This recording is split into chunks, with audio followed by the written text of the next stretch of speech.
In this video, I'm going to show you how to clear all notifications on your iPhone on iOS 16 and later. That is quite simple and easy to do, so let's begin.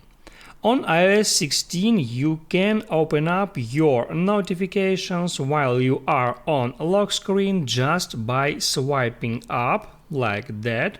Now it shows up the notifications here, and also you can hide them by swiping down.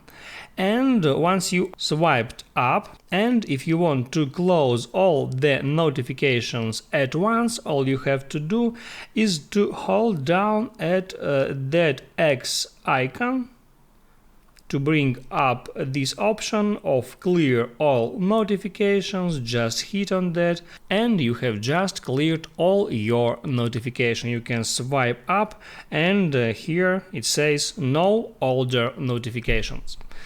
That's how it works. If this video helped you out, don't forget to like and subscribe.